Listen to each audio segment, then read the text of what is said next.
एक पेड़ है, नीम का पेड़ है, हम उससे आम के फल चाहते हैं। कितना पीटेंगे वो आम के फल दे देगा, कितना सींचेंगे वो आम के फल दे देगा। कौन सी दवाई डालें कि नीम के पेड़ में आम का फल आ जाए। और गुस्सा और आ गया है, इतनी मेहनत की, इतना खाद दिया, इतने इंजेक्शन लगाए, एक आम नहीं आया। और गुस्सा इतना आया कि उस पेड़ को काट दिया। बोले भाई क्यों काट दिया? अरे महाराज हद हो गई, 5 साल से इसको सींच रहा हूं, बड़ा कर रहा हूं, लेकिन एक आम का फल नहीं आया। जब देखो जब कड़वा, खूब घी शक्कर पिला दिया नींबू में घी शक्कर पिला दिया, सब दे दिया, लेकिन ये तो मीठे होने का नाम, तो हम तो गुस्सा हमने काट दिया। ये है गुस्सा का कार्य। यदि हम नीम की अवस्था समझ लेते कि वह नीम है, नीम न मीठी होए, चाय खाओ गुड़ घी से, अब उसकी अवस्था समझ लेते, हमें क्रोध नहीं आता, हमें गुस्सा आता ही नहीं, क्योंकि वो तो नीम है, वो मीठा होगा ही नहीं। पर चतुष्टय पर वस्तुओं को क्यों जैन दर्शन कहता है कि पर को भी समझो, क्योंकि तुम्हें क्रोध पर पे ही आएगा। जितने क्रोध आते अपन को पर पे आते हैं। हम सामने वाले की मजबूरी नहीं समझते, हम तो समझते हैं कि सूर्य पश्चिम से निकलना चाहिए, हमारी इच्छा है, हमें सूर्य पे गुस्सा आ जाएगा। हर वस्तु पे गुस्सा आ रहा है, हमें हवाएं अभी इस समय गर्म चलना चाहिए, वो ठंडी चल रही है। अब भाई हवाओं की व्यवस्था तो देखो क्या है, उनकी अवस्था देखो, वो कैसे ठंडी गर्म चल जाएंगे, क्योंकि ठंड की ऋतु है, उनकी अवस्था ऐसी ही है। अब कितनी ठंड की हवाएं चले, हमें गुस्सा नहीं आएगा, क्योंकि हम हवाओं की अवस्थाएं जानते हैं। अग्नि हमें कितना भी जला देगी, हम गुस्सा नहीं करेंगे अग्नि में, क्योंकि उसका नाम जलाने का स्वभाव, वो तो जलाएगी, उस पर क्या क्रोध करोगे। दुनिया की जितनी भी वस्तुएं हैं, सब पर एक अवस्था समझो। ये दुश्मन है, मुझे परेशान करता है, हम लोगों को गुस्सा क्यों नहीं आता दुश्मन पर? पारासनाथ को गुस्सा क्यों नहीं आया दुश्मन पर? क्योंकि उसकी अवस्था दुश्मन की है। दुश्मन यदि हमारा अच्छा विचार है, फिर दुश्मन कैसे है? दुश्मन का काम ही है कि वो मेरा बुरा विचारेगा, उसकी व्यवस्था है, उसको क्या गुस्सा करना। पापी के कहेंगे पाप छोड़ दे, क्या कैसे छोड़ेगा? वो कैसे छोड़ सकता है? वो तो मेरा दुश्मन है, वो तो मेरा बुरा विचारेगा ही विचारेगा। लाख उपाय करो, कुछ भी करो, यदि दुश्मन है तो वो आपका अच्छा विचार ही नहीं सकता। अब आपको क्रोध करने की जरूरत नहीं है, जब तुम्हारा दुश्मन तुम्हारा बुरा कर रहा हो। जब दुश्मन तुम्हारे लिए बुरा षड्यंत्र रच रहा हो, तुम्हारे लिए बहुत बुरा कर रहा हो, आपको क्रोध करने की जरूरत नहीं है।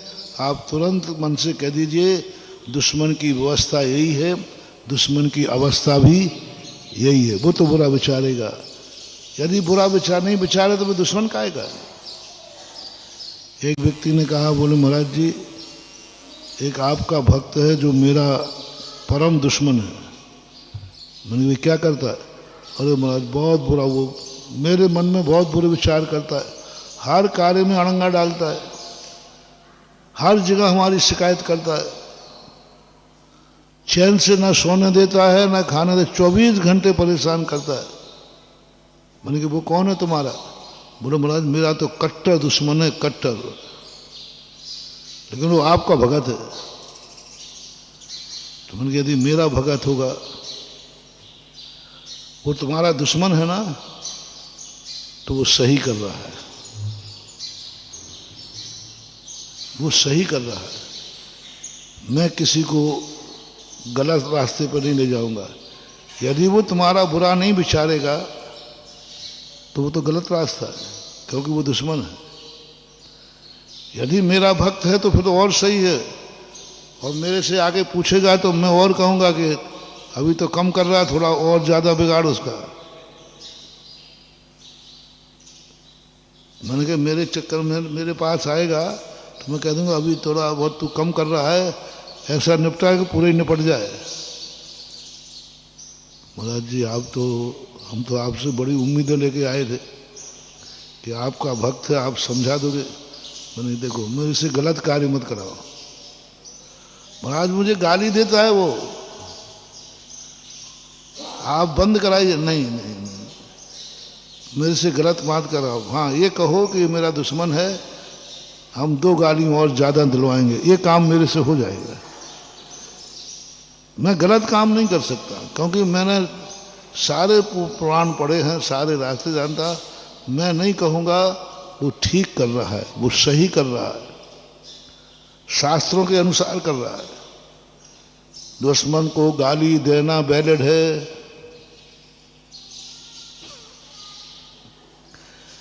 दुश्मन तुम्हें परेशान करे वैलिड है। और दुश्मन हो वो गाली नहीं देवे तो काय का दुश्मन, वो दुश्मन पुराण के अनुसार वो गलत है। बिच्छू और डंक नहीं मारे तो काय का बिच्छू है। अब क्या महाराज ये बिच्छू है, इसको समझाओ ये डंक नहीं मारे। अरे बिच्छू का स्वभाव क्या है? यदि डंक नहीं मारता है तो काय का बिच्छू है?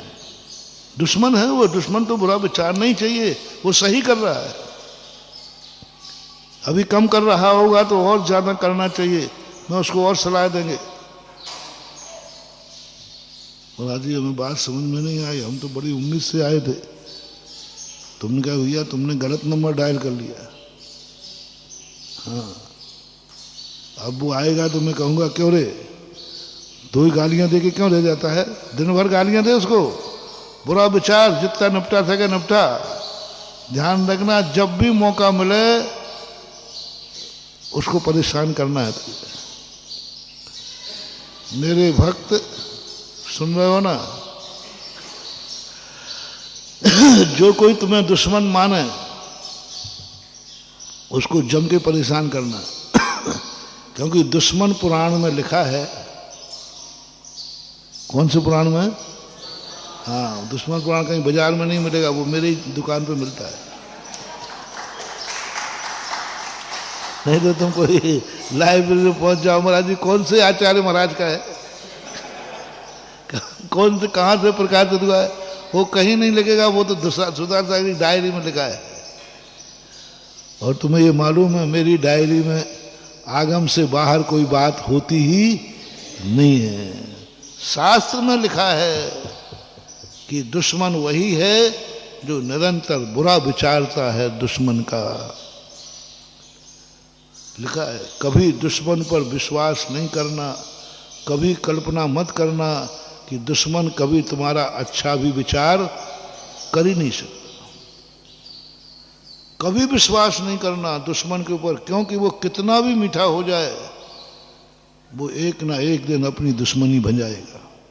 जजनीन दोस्तों, अगर आपको मेरी वीडियो अच्छी लगती है तो प्लीज़ मेरे चैनल को लाइक शेयर सब्सक्राइब करिए और इसी तरह से अपना प्यार देते रहिए। धन्यवाद।